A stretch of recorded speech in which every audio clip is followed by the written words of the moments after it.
തനിക്ക് പുരസ്കാരമായി ലഭിച്ച 1,00,000 രൂപ പുസ്തകങ്ങൾ വാങ്ങാനായി വായനശാലയിലേക്ക് തന്നെ തിരികെ നൽകി റാപ്പർ വേടൻ. തളിക്കുളത്തെ പ്രിയദർശിനി വായനശാലയുടെ പ്രഥമ പ്രിയദർശിനി പുരസ്കാര തുകയാണ് വേടൻ വായനശാലയ്ക്ക് തിരികെ നൽകിയത്. വായനശാലയ്ക്ക് സംഭാവന ചെയ്യാൻ കുറച്ച് പുസ്തകങ്ങളുമായിട്ടായിരുന്നു വേടൻ അവിടെ വന്നത്. അതിനോടൊപ്പം കിട്ടിയ സമ്മാനത്തുക കൂടി വേടൻ കൈമാറുകയായിരുന്നു. ഷാഫി പറമ്പിൽ MP ആയിരുന്നു അദ്ദേഹത്തിന് പുരസ്കാരം കൈമാറിയത്. സമ്മാനം സ്വീകരിച്ച ശേഷം നടത്തിയ പ്രസംഗത്തിൽ പുരസ്കാര തുക ലൈബ്രറി പ്രസിഡന്റ് TN പ്രതാപന് കൈമാറുമെന്ന് വേടൻ പ്രഖ്യാപിക്കുകയായിരുന്നു. അതിനു പിന്നാലെ താൻ കൊണ്ടുവന്ന പുസ്തകങ്ങൾക്കൊപ്പം ആ തുകയും കൈമാറി.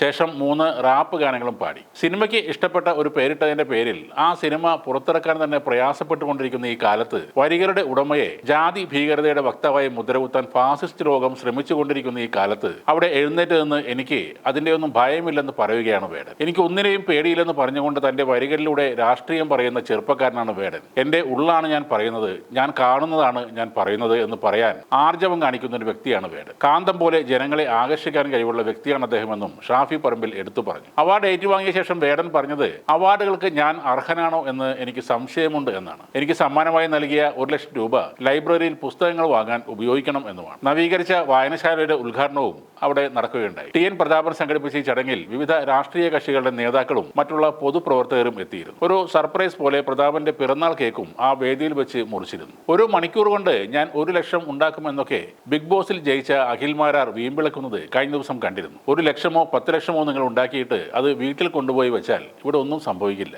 വേടൻ ഇപ്പോൾ കിട്ടിയ പുരസ്കാരം അയാൾ കൊടുത്തത് എല്ലാവർക്കും വായിക്കാനായി, പുസ്തകങ്ങൾ വാങ്ങിക്കാനാണ്. എല്ലാവർക്കും വിദ്യാഭ്യാസം ഫ്രീ ആയിട്ട് ചെയ്യാൻ പറ്റുന്ന യൂണിവേഴ്സിറ്റി ഉണ്ടാക്കണമെന്ന തന്റെ ആഗ്രഹം തുറന്നു പറഞ്ഞ ഒരു വ്യക്തി കൂടിയാണ് വേടൻ. അങ്ങനെ ഉയർന്ന തലത്തിൽ ചിന്താഗതിയുള്ള ഒരു ചെറുപ്പക്കാരനെയാണ് നിങ്ങളൊക്കെ കൂടി ജാതിയുടെ പേര് പറഞ്ഞ് താഴ്ത്തിക്കെട്ടാൻ ശ്രമിക്കുന്നത്. എന്താണ് നിങ്ങൾ വേടനെ വെറുക്കാനുള്ള കാരണങ്ങൾ? അയാളും സുഹൃത്തുക്കളും ചേർന്ന് കഞ്ചാവ് വലിച്ചപ്പോൾ എക്സൈസ് പിടിച്ച കേസുണ്ട്. അയാളുടെ കഴുത്തിലിട്ട മാലയിൽ പുലിപ്പല്ലായിരുന്നു എന്ന പേരിലും ഒരു കേസുണ്ട്. വേടൻ കാട്ടിൽ പോയി പുലിയെ കൊന്ന് അതിന്റെ പല്ലെടുത്ത് ആ മാലയിൽ ഇട്ടതല്ല. ആ പുലിയുടെ പല്ല് അയാൾക്കൊരു ആരാധകൻ സമ്മാനമായി നൽകിയതാണ്. ഇതേ പുലിപ്പല്ല് മാലയിൽ ഇട്ടിട്ടുള്ള എത്രയോ സെലിബ്രിറ്റികൾ ഈ നാട്ടിലുണ്ടായിരുന്നു. അപ്പോൾ അതൊന്നുമല്ല വിഷയം. തീർച്ചയായും അയാളുടെ ജാതിയും നിറവും ഒക്കെ തന്നെയാണ് പ്രശ്നം. പിന്നെ അയാൾ പാടുന്ന പാട്ടിലെ ചില വരികളും നിങ്ങളെ പ്രകോപിതരാക്കുന്നുണ്ട്. തന്റെ നല്ല ശീലങ്ങൾ കണ്ട് പഠിക്കുക എന്നാണ് ഒരു വേദിയിൽ വേടൻ ആരാധകരോട് പറഞ്ഞത്. തനിക്ക് പറഞ്ഞു തരാൻ ചെറുപ്പകാലത്ത് ആരും ഉണ്ടായിരുന്നില്ല. താൻ ഒറ്റയ്ക്കാണ് വളർന്നത്. ഒരു സഹോദരനെ പോലെ തന്നെ കേൾക്കുന്നതിൽ വളരെ സന്തോഷമുണ്ടെന്നും വേടൻ തന്റെ ആരാധകരോട് പറഞ്ഞിരുന്നു. അതുകൊണ്ട് ആ കലാകാരനെ അയാളുടെ വഴിക്ക് വിടുക. നിങ്ങൾക്ക് ഇഷ്ടമല്ലെങ്കിൽ അയാളുടെ പാട്ടുകൾ കേൾക്കാതിരിക്കുക, അല്ലെങ്കിൽ മാന്യമായി വിമർശിക്കുക.